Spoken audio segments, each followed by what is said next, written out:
So I saw the Deltarune Seam plushie in a Black Friday ad for Fangamer, and I was quite excited because Seam is my favorite Deltarune character, and I couldn't wait to buy them. I actually made Seam myself about 7 years ago in 2018. Gosh, that was 7 years ago. And I just really adore the character and I love their theme. So I purchased it, I waited a few days, and they were here before I knew it. Unfortunately, what arrived was not exactly what I had seen in the picture. I must preface this by saying that I am very picky about my manufactured plushies.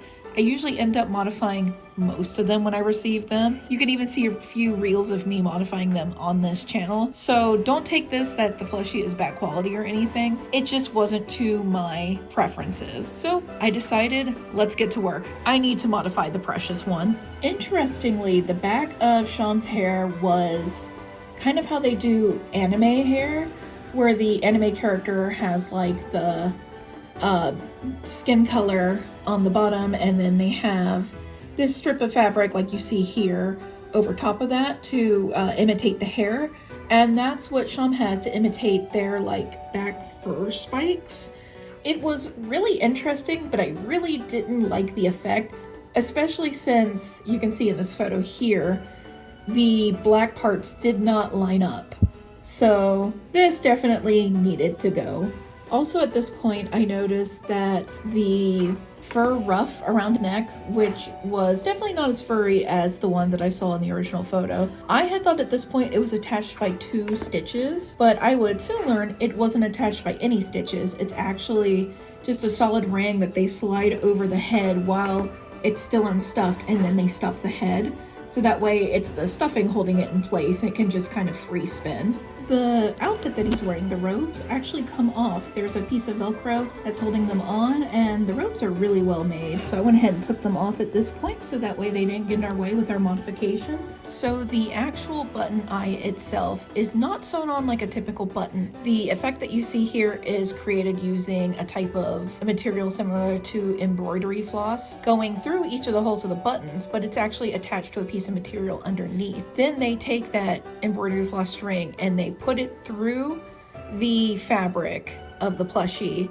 There's actually a little embroidered circle to direct the person who is making the plushie in the factory where the button eye needs to be attached, which means that all the button eyes of all the Seam plushies are actually off center, because mine was off center and it was one of the things that bothered me the most. I had originally just planned to fix the eye, but then I was like, let's go all the way. Let's see what we can do. But it's just attached by that one piece of string to something on the inside of the plushie. And what that is, we will find out later. At this point in time, I had thought that it was attached to, if you put in a safety plastic eye, there's a plastic piece on the other side. That's what I thought it was attached to, but I find out it's attached to something else entirely.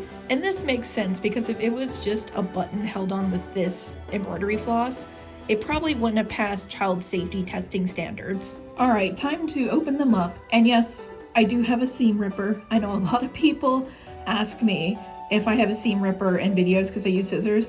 I just really like using scissors for popping the seams on these official plushies. De-stuffing time.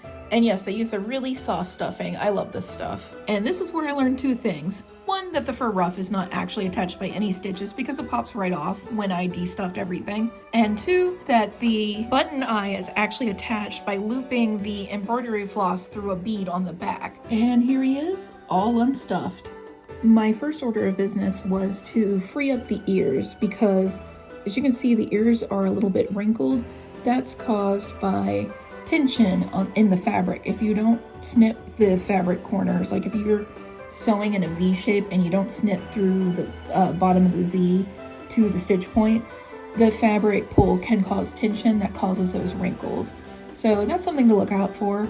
Also, another thing is that the spikes weren't pushed all the way through just because they hadn't snipped fabric, which makes sense because in a factory you don't want to snip so close, you risk having pop seams and waste materials.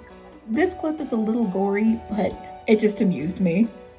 It was at this point that I realized that one of his face spikes had actually gotten sewn into one of his face gussets. So I went ahead and took care of that and got his face spike all free. And the back of the head has been removed. That second layer is now gone. I had considered reattaching the back part of their pad onto the back of the head because I had thought maybe the excess fabric from stitching the black part into the purple part would be enough for it to be even, but unfortunately it wasn't. It was just too small of a black piece. And I also was going to sew the spike into the back of the neck, but I was like, the fur ruff is going to cover that up, so it's not necessary. And since it's just for me, I decided to just omit those details. So at this point, I had done everything that I needed to do on the inside of the plushie. I stitched the head back up and was starting to put the stuffing back inside. And as I'm putting the stuffing back inside, I noticed a key. Sham had a key inside of them, and I was freaking out. That was so cool to find. At this point, I had planned to use the original fur ruff. I decided to brush it out and pick the fur out of the seams because I figured if I did that, it would look more like the one in the photo. So I did that, slid it back over the head, and then I finished stuffing the body. Let's put this key back. It was probably in there for a reason. And I also put the bead back inside. I don't know why I did that, but it's in there too. With that, it was time to stitch the head back up. And let me show you one of the most satisfying things in plushie making, and that is pulling the thread through the ladder stitch that you use to seal the seams. Oh, it's so satisfying. Look at that pull. And here's where we currently are. Two things that I didn't show off was that I fixed the bridge of the nose. I didn't like the way the muzzle looked, so I just did a stitch to eliminate that. And also, Sham had quite the badonkadonk, so I went ahead and did some stitches to fix the booty because it was just a little too bootylicious and was keeping the robe from fitting as well as it could. And it was at this point that I realized the ruff was just not going to work, so I went ahead and cut it off, and then I just used it as a pattern to make my own using my own orange fur that I had on hand.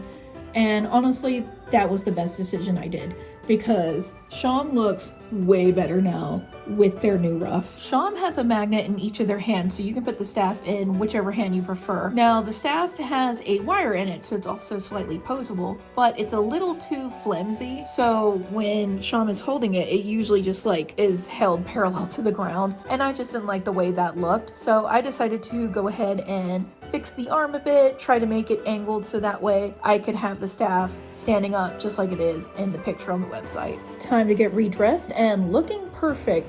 The staff is now perfectly held straight up and down, just how I wanted. I noticed some of the stabilizer was still on the plushie, so I took this opportunity to snip some of the excess off. And finally, it was time to reattach the eye. I decided not to use the material that was behind it and just stitch the button eye directly onto the plushie how you would a normal button.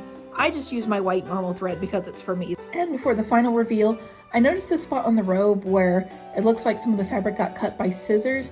This is unfortunately something I cannot fix, but Sham is a well-traveled kitty, so I'm sure they have some nicks on their robes. And here Sham is all finished. I think they look awesome. The extra stuffing really helped fill out their figure, especially since the material that's used is more of a mochi type minky. So it does have stretch to it, which helped fill it out, helped the robes fit a lot better. The ruff looks way better than it did originally. And I just really adore how Sham came out. I love this plush so much more now. I hope you enjoyed this video. This was something very different for me. And if you want to see more videos of me breaking down the plushies that I upcycle, let me know in the comments below. I'll be happy to do it. Until next time, guys, take care.